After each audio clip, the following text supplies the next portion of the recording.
ዓለማችን ከቅርብ ዓመታት ወዲህ በአየር ንብረት ለውጥ ሳቢያ ክፉኛ እየተፈተነች ትገኛለች። ዋነኛው ምክንያት የሰው ልጆች የሚፈጽሙት የደን ጭፍጨፋ ስለመሆኑ ይጠቀሳል። ይህንኑ ችግር ለመቅረፍና የካርበን ልቀትን ለመከላከል የተለያዩ የፈጠራ ስራዎች ተተግብረዋል። ቢቢሲ የቴክኖሎጂ መረጃዎችን በሚያጋራበት አምዱ ይዞት በወጣው መረጃ ደኖች ፕላኔትን ከአየር ንብረት ለውጥ እንዴት እንደሚከላከሉ የሚያሳይ አዲስ ሳተላይት በተሳካ ሁኔታ ማምጠቅ መቻሉን አስነብቧል። በአይነቱ የመጀመሪያ የሆነው ይህ የሳተላይት ቴክኖሎጂ በደመናና በጥቅጥቅ ደኖች ውስጥ በመመልከት ደኖች ከአየር ንብረት ለውጥ እንዴት እንደሚከላከሉ በተሻለ ሁኔታ የሚያሳይ መሆኑ ተገልጿል። የአውሮፓ የጠፈር ኤጀንሲ ያስተዋወቀው ይህ ሳተላይት በዛፎች ውስጥ የተከማቸውን የካርበን መጠን በመለካት የአየር ንብረት ለውጥን ለመከላከልና ስለ ዓለም አቀፍ የካርበን ዑደቶች የተሻለ ግንዛቤ እንዲኖር በማስቻል በተለያዩ አካባቢዎች ስለሚገኙ የደን የባዮማስ አጠቃላይ መረጃዎችን ለማቅረብ ያለመ ነው ተብሏል። እስካሁን ድረስ በዓለም ላይ የሚገኙ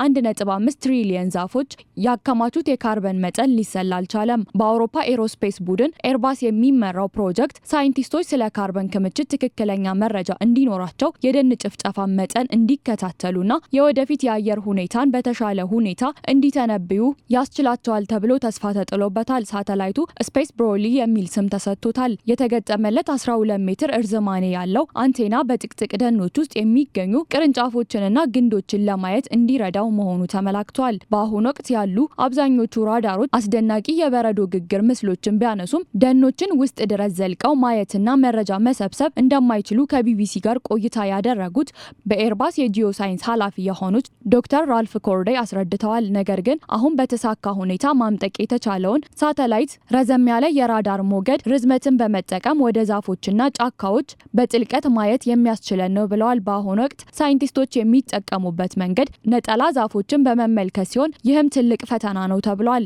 ከ1.5 ትሪሊየን በላይ የሚሆኑ ዛፎች ውስጥ የተከማቸውን የካርበን መጠን ለመመዘን አዳጋች አድርጎታል። ይህንንም ችግር በዘላቂነት ለመፍታት ሳተላይቶች ብቸኛው መንገድ ስለመሆናቸው ተመላክቷል። ሳተላይቱ ስራ ሲጀምር የሚልከውን መረጃ ለማረጋገጥ በመሬት ላይ የሚደረጉ ምርምሮች የሚቀጥሉ ይሆናል። ሳተላይቱ ሙሉ በሙሉ ስራ ላይ ለማዋል ለዓመታት ሙከራ ሲደረግ መቆየቱ ተመላክቷል።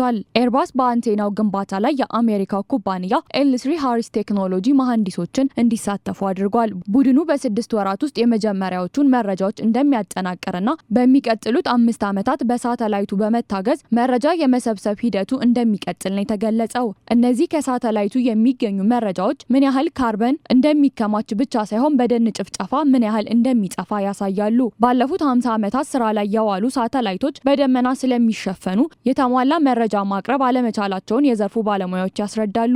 አሁን በስራ ላይ የዋለው የባዮማስ ሳተላይት ግን ደመናን ዘልቆ በመግባት ከዓመት ዓመት ተመሳሳይ እይታን ይሰጣል ተብሏል።